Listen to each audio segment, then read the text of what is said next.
O Templo de Salomão permaneceu em Jerusalém por quase 400 anos. Era a joia da coroa de Jerusalém e o centro de adoração ao Senhor. Quase metade dos escritos do Antigo Testamento ocorreu durante o tempo em que o Templo de Salomão ainda estava de pé. Compreender o significado de sua localização, história e design pode aumentar muito a reverência por um dos lugares mais sagrados do mundo. A cidade de Jerusalém está localizada em uma área de 3 vales principais, o Inom, o Central ou Tiropoion e o Vale do Cédron. A cordilheira entre os vales Central e Cédron é chamada de Monte Moriá. O pico da montanha é uma grande rocha plana e saliente, que agora está localizado sob a cúpula da rocha. De acordo com Gênesis 22h02, Abraão recebeu a ordem de sacrificar Isaque na região de Moriá, conectando o monte do templo com este evento significativo. Na época do rei David, a área de Jerusalém era controlada pelos jebuseus, a cidade ocupando apenas a parte sul da Serra Central. Quando David capturou a cidade por volta de 1000 a.C., ele fez de Jerusalém sua capital. Davi então transferiu a Arca da Aliança para Jerusalém e iniciou os preparativos para a construção de uma estrutura permanente para substituir o tabernáculo portátil de Moisés que foi usado por mais de 400 anos. Como a antiga cidade de Jerusalém era relativamente pequena, Davi comprou a eira de Araúna, o jebuseu, para que ele pudesse expandir o tamanho da cidade. Sendo mais alto que a cidade de David, o topo da colina seria um belo lugar para construir o templo do Senhor. Sob o reinado do filho de Davi, o rei Salomão, começou a construção do templo. Após 7 anos de construção, por volta de 960 a.C., Salomão terminou a construção do templo, provavelmente construído sobre a mesma rocha saliente do Monte Moriá. Salomão também construiu para si um novo palácio ao sul do templo e expandiu os muros e a cidade até o pico do Monte Moriá. O Templo de Salomão foi modelado a partir do tabernáculo de Moisés. Por causa das muitas semelhanças entre o tabernáculo e o Jardim do Éden, muitos estudiosos acreditam que o Jardim do Éden foi o protótipo do tabernáculo e, portanto, templos posteriores. Segundo a tradição judaica, o Éden estava localizado em uma colina, com a árvore da vida e a árvore do conhecimento do bem e do mal no centro da colina. A Bíblia ensina que quando Adão e Eva transgrediram e comeram do fruto proibido, eles foram expulsos para o leste. Querubins e uma espada flamejante foram então colocados na entrada leste para impedi-los de comer da árvore da vida, pois eles viveriam para sempre em seus pecados.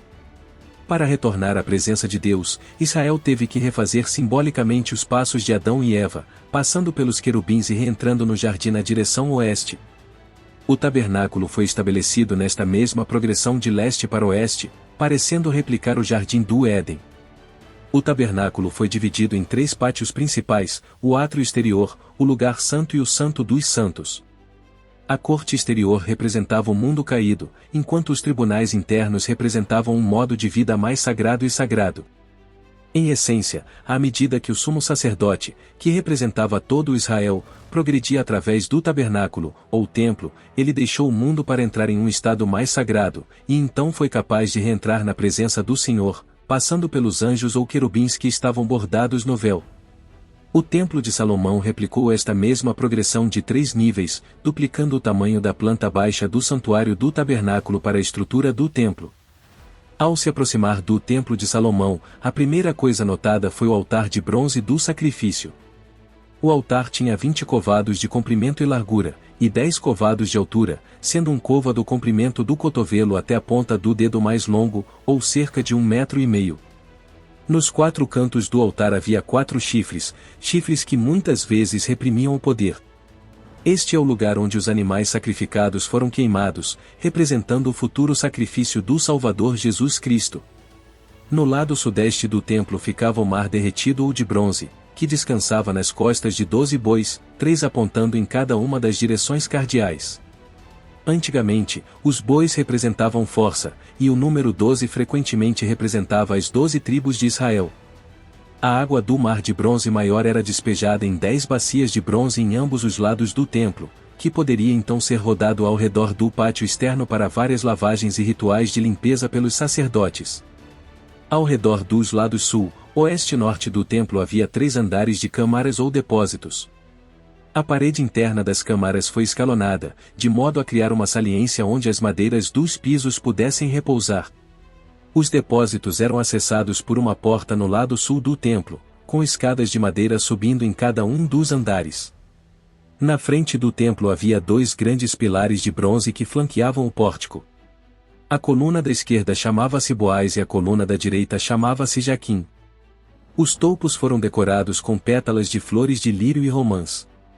As romãs eram um sinal de prosperidade e posteridade, devido às suas muitas sementes, e também foram encontrados na bainha inferior das roupas do sumo sacerdote.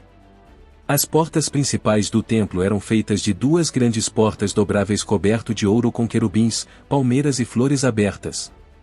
A Bíblia descreve o batente da porta como sendo 1/4 parte da parede, o que a maioria dos estudiosos acredita significar que a porta tinha 4 molduras escalonadas.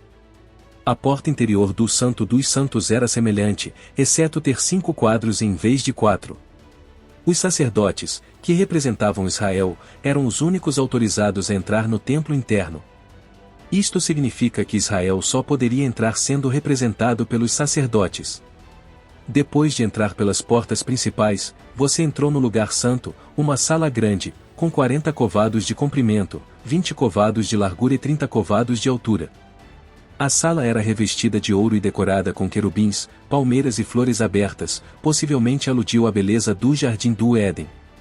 A sala estava iluminada pelas 10 grandes menorais, 5 de cada lado da sala, que ardiam constantemente, e janelas estreitas em cada lado da parte superior da sala.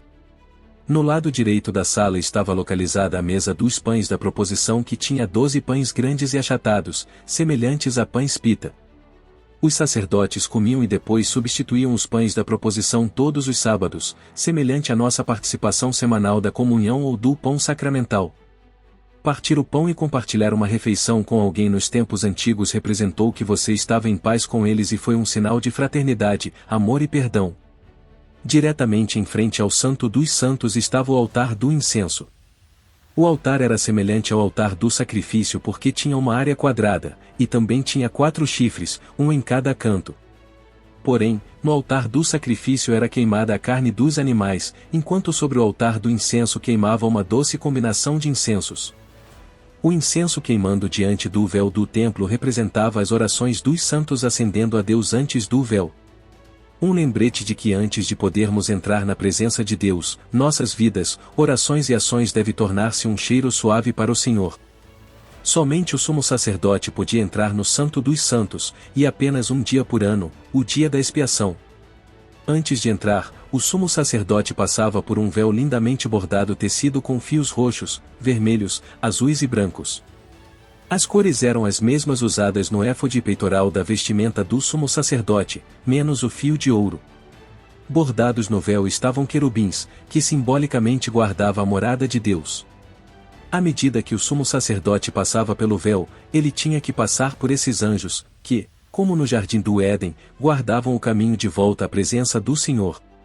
Ao entrar no Santo dos Santos, você descobriria que a sala tem a forma de um cubo perfeito, tendo 20 covados de largura, comprimento e altura. As paredes também eram revestidas de ouro e decoradas com querubins, palmeiras e flores abertas.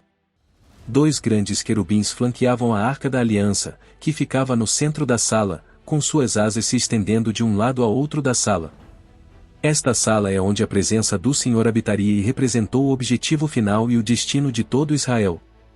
O Templo de Salomão não foi apenas um marco para a cidade de Jerusalém, mas mais importante ainda, a morada do Senhor.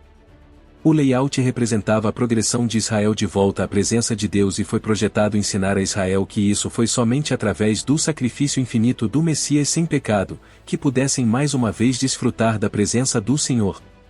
Um sacrifício que seria realizado numa cruz, a uma curta distância desta montanha sagrada.